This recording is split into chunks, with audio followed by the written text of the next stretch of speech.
1, 2, 3, 4, 5, 6, 7, 8, 10. Okay, where was I?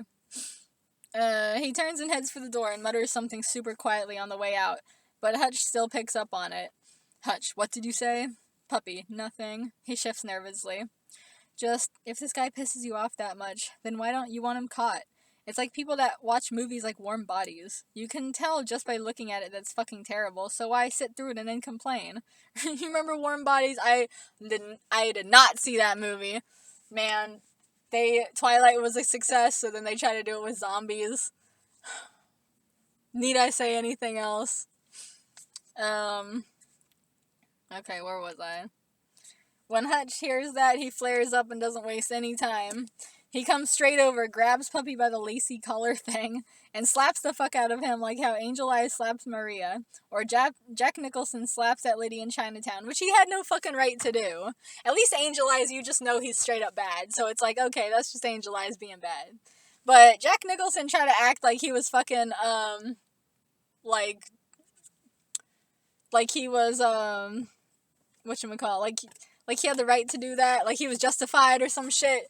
This woman's been This woman's been raped and had a horrible life, and she's a prisoner to her fucking father, and she's got this fucking daughter, sister, and you're gonna fucking slap her ass like that. And she was pretty good at, like, she got him, she didn't slap him back, but, you know, she just stood her ground, and she's just like, you know, yeah, this is what fucking happened. Like, are you fucking happy? You know, you fucking happy now, you asshole? You know? Anyways. Hutch, don't you dare speak to me like that. Don't question my methods. I know what the hell I'm doing. He drops Puppy, who stumbles back, now having a mark on his face of the ring that Hutch wears. You know, like how they use their ring to stamp letters and shit? Well, now Puppy has that stamp on his face. He goes running off, whimpering, while Hutch, with a sigh, goes back to looking at the mess that the Bostonians made. He picks up the painting of King George that Kelly, ... made himself acquainted with. Hutch quirks a weird expression.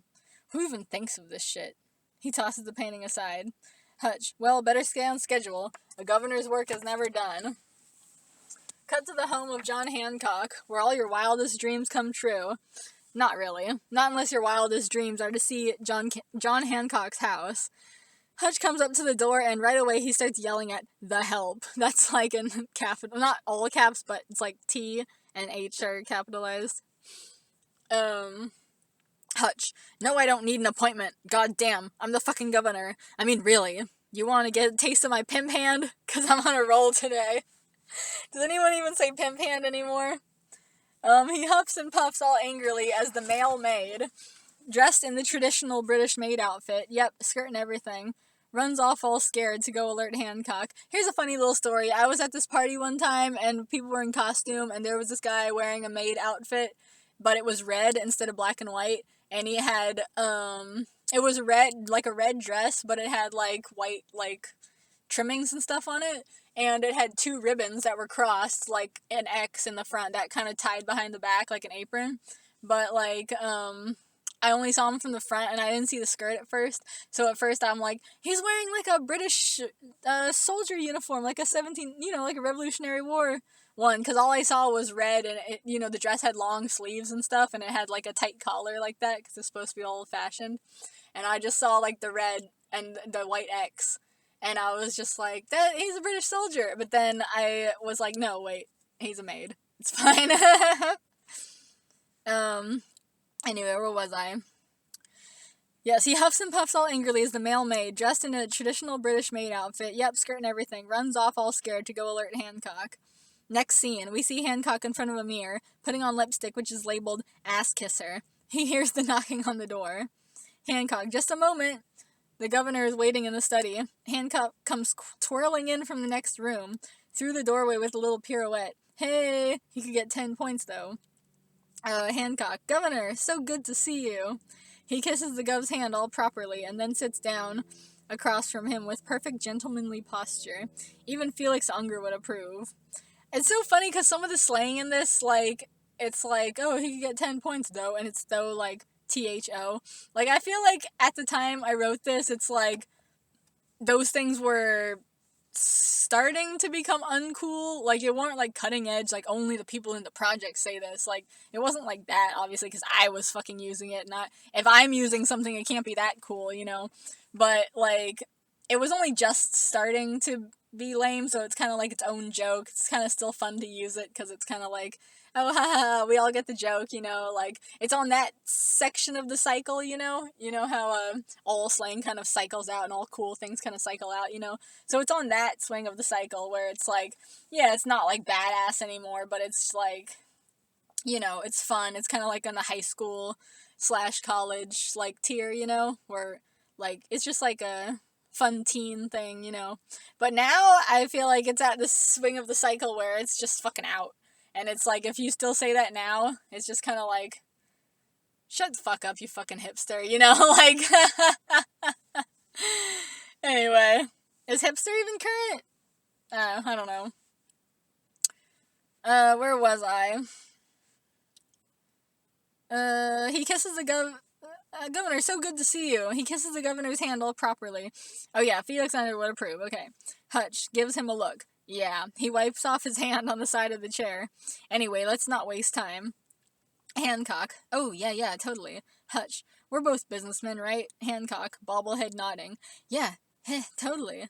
Hutch, so let's talk business. But first we gotta bring the audience up to speed, because the show's only been on for like 20 minutes, and they don't have all the background info. Hancock. Oh, yeah. Hutch. So I've been governor for a pretty long time, right? See, even Hutch says, so I've been governor, not I've been. But I'm, like, correcting it as I speak, you know, because I just don't feel like talking like that. Like, it's just like I just said a second ago, it's just not really fun and cool anymore. Anyways. Such is the way of all slang. Hancock, when you're right, you're right. Hutch, and I know pretty much all the characters in this show, right? Hancock, yeah, that's right. Hutch, I knew your uncle. I knew Sam Adams' dad. All that, right? Hancock, totally right. Hutch, in fact, your uncle and I. He looks straight at the audience. That's right, I used proper grammar. What do you... But then he says, okay, that's right, I used proper grammar. Then he says, what you gonna do? Not what are you gonna do? I never knew this was gonna be such a linguistics feast right here. He turns back to Hancock. We used to have some pretty good deals going. Hancock. Oh yeah, you did indeed. Hutch. Yeah, I'd let him bring in whatever kind of imports he wanted without taxes, as long as he paid me under the table. We agreed to keep quiet about each other's weird fetishes. You know, the standard stuff. Hancock. Yeah, sure thing, you did. Hutch. Now he's dead, and I got pretty much the same deal with you in his place, right? Hancock. Yep, when you're right, you're right. Hutch, I keep the colonists off your back. I mean, how do you think they'd react if they knew how much dough you were raking in and not paying taxes while they're out there struggling to pay up? Hancock, ... He struggles to respond. Hutch raises an eyebrow. Well, how do you think they'd feel? Hancock, he whispers very quietly. I can't really, Hutch, huh? He realizes what's going on. Oh, okay, let me rephrase that. What I meant to say was, don't you think the other colonists would be pissed as hell if they knew how loaded you are off skirting taxes? Hancock perks right back up. Oh, yeah, totally, I agree. Hutch, that was actually kind of a more complex joke than I usually can do. Hutch, right, so with all that shit established, it's not wrong of me to ask a little favor of you, right, in return? Hancock mutters to himself under his breath. Well, I already pay you out the ass for that protection. What else do you fucking want? Hutch, threateningly. Excuse me? Hancock slaps his perky ass-kisser smile right back on. Nothing. So what do you want me to do? Hutch, little Sam Adams is being a real pain in my balls. I want you to go and take care of him for me. You know what I mean by that? Take care of him? Hancock, ... Long, awkward sounds of birds chirping. Hancock, in a small voice, tapping his fingers together. Well, I'm not really much of a bounty hunter. Hutch, well, you better learn how to be one. And you better learn fast. You don't do what I tell you, and guess what? Just fucking hire one. You got all the money in the world, goddammit. Hutch picks up a stuffed animal cat that Hancock just happens to have sitting on the desk, and he strangles it, then drops it back down on the desk, you know, to show he means business. Hutch, follow through, or else. He stands up and heads back for the door, but he stops right before the exit with his hand on the doorknob. Hutch, Oh yeah, and if anyone asks, I was never here. He goes stomping out of the room. As soon as Hutch opens the door, all the male maids who were eavesdropping with their ears pressed to the door go scattering back to their jobs like a bunch of little birds getting scared away. Oh yeah, in case you haven't noticed, or maybe there hasn't been enough evidence yet, each of the main characters in this story has like an animal associated to them. So you'll see. And I used to draw pictures of them like with their animal forms and stuff. Ugh. I miss drawing characters in animal forms, and I feel like I've been losing my, like, fandom the last couple of years and stuff. I don't know, maybe it's just the difficultness of life. But I miss being such a hardcore fan and thinking about fun fictional characters and how can I make them do this? How can I make them do that? Let me create them on The Sims. I miss being, more childish, I guess. I don't know, what do you call that? More, immature. Okay, where was I? Hancock waits for a few seconds to make sure that the gov is really gone. He hears the front door open and shut. As soon as he hears that, he quickly reaches under the desk and pulls out a bottle of bourbon, takes a shot of it, undoes his belt, pulls his wig off, shakes his real hair out, and takes another shot of bourbon and lights a cigarette. He sighs. Hancock, the trials of being an Empire brat. He turns around and nods to a painting of his uncle, which is hanging there on the wall. Hancock, well, old man, I guess it's time. He giggles slightly insanely. You said that one day I'd be called upon. Well, I guess my number just came up. La-di, fucking da for me. He chugs some of the bourbon straight from the bottle as the scene fades out. Man, seeing fictional characters drink makes me want to have a drink. Cut to Hancock riding up to the B&B. In a carriage. Yeah, he's got to stay the epitome of bougie at all times. Bougie is definitely not out of style, though. People still say that. Some of the people that hang out outside the B&B see him coming and scoff. Random person number 1. Look at this fancy motherfucker. Who does he think he is? Random person number 2. Yeah, unless he's giving out free cheese rolls or some shit, he's not welcome here. Person number 3. Let's freak him out. They all gather up in a crowd and surround the carriage, all hobbling and around and moaning and groaning like zombies.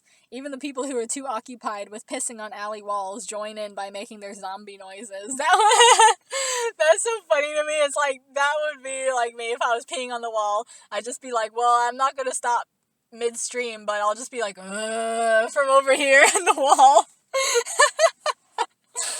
They all gather up in a crowd and surround the carriage.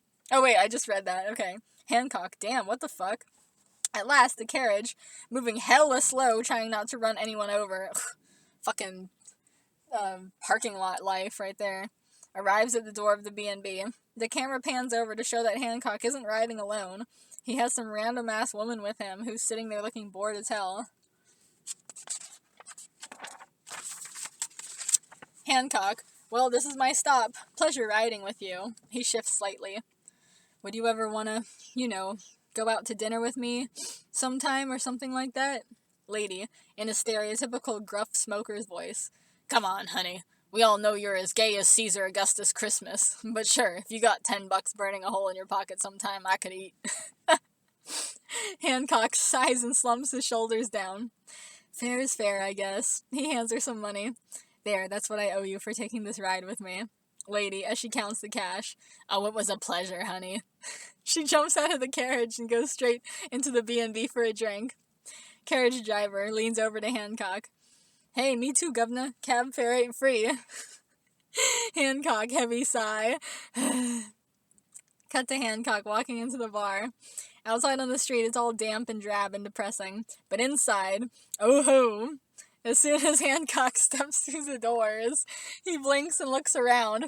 Music is playing, the red lighting is on, and the male prostitutes are dancing on the tables, soliciting customers, etc., while wearing super skimpy versions of your standard 1700s men's clothes. I remember I read that part to my mom, and she's like, I don't even understand how that's possible. All the patrons are smoking and drinking. There's dogs, everyone's all dirty. It's a party, basically. Hancock to himself. Oh, wow. No sooner do the people of the B&B notice he's there than they all stop what they're doing and the party screeches to a halt. The record scratches on the music. They all get up and come over, gathering around Hancock to give him shit. Random lady. What the fuck are you doing here, lacy-facey? Random other person. Yeah, did your banker throw you out of the house? Hancock, slightly intimidated by them. I'm just looking for Sam Adams. Kelly pushes his way up to the front of the crowd. Kelly scoffs. Ugh. What, you couldn't get any high-class tail, so you decided to come slumming around here? Get out of our establishment. You're not welcome here. I need an Irish, or somebody who does a good Irish accent to do Kelly. Kelly and all the other patrons move in on him, yelling stuff and ready to throw him out into the street. But just then, we hear Sam's voice from just off screen. Sam. Come on, is that any way to treat a paying customer? Everyone stops what they're doing and look over. Sam is posed all seductively against one of the beams that holds up the ceiling.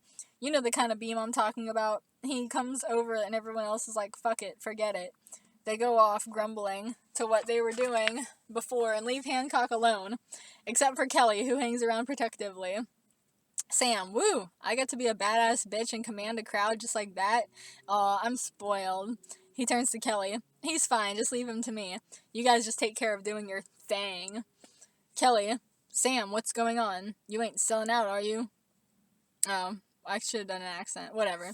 Sam, of course not. Taking the rich man's money is how you bleed the beast from the inside out. Kelly, finger snaps at him.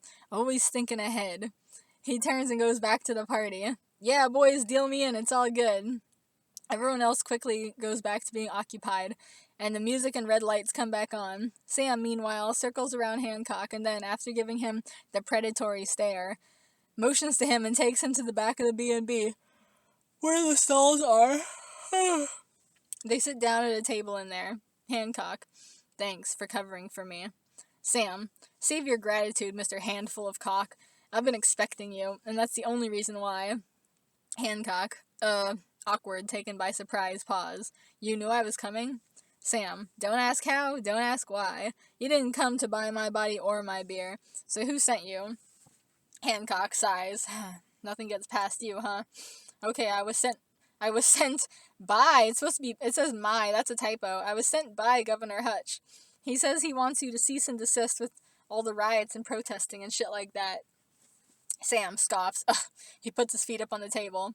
Yeah, so what? And I want him to cease and desist from taking a cut of my hoe's walking money. What else is new? Hancock, he can make it sweet for you. Sam, look dude, I may be a cocksucker, and even occasionally an ass-kisser, but I will never be anyone's bitch. He looks at Hancock critically, like you are, with Hutch. Hancock looks down slightly. I'm not his bitch. Sam, prove it to me. Hancock leans in, he whispers. We can help each other. Sam whispers back, I'm listening. Hancock, I can pay off your debt. Sam, the gajillion pounds? Hancock, oh yeah, I know all about the debt. It would be so sad if you went to prison. Who would take care of your establishment and all your beautiful, employed men? Sam, and in return? Hancock, just do what you do best. Keep everyone happy, and keep Hutch off my back. Sam thinks about it for a minute. Then he gets out a paper and pen and slides them across the table to Hancock. Sam, alright, give me a price. Hancock writes something and slides it back. Sam reads it. Oh, no. He shakes his head. He slides it back. You gotta give me something better. Hancock sighs. He writes something on the paper again and sends it back. Sam picks up the paper and looks at it and gets a wicked little grinchy smile. Sam nods. Pleasure doing business. He leans over the table and they shake hands. Hancock goes to leave and hurries back out the door. Sam is standing by the wall with a little coy smile. Kelly, what was that all about? Sam, oh, nothing. I think there might be some changes in town pretty soon. Kelly, yeah, good changes? Sam, cryptically, oh yes, good ones. The camera pans down. In his hand, he has the crumpled paper which he and Hancock were sending back and forth. We see that they didn't write any numbers, but were drawing the symbol of the Masonic compass instead. Ooh, spooky. Alright, enough of that plot-seeding bullshit. Cut now to the home of John and Abigail Adams. It's some cute-ass little place out in the countryside. The commute to the city must be a bitch, though. Here comes Sam, riding up to the house on a brown hoss. He gets off the hoss and ties it up and plops his ass down on the front porch. Inside the house, with all the curtains closed, J.A. and Abigail are dressed in their Masonic aprons. The room is dark and candles are lit all around, having some kind of ritual. Abby glances around. I feel a presence at the door. A long pause. Abby, it's your cousin. She gets up and goes to the window, peeking out the corner of the curtain. Abby, yep, it's him. Alright, 20 minutes. This next scene is good, so we'll save it for later.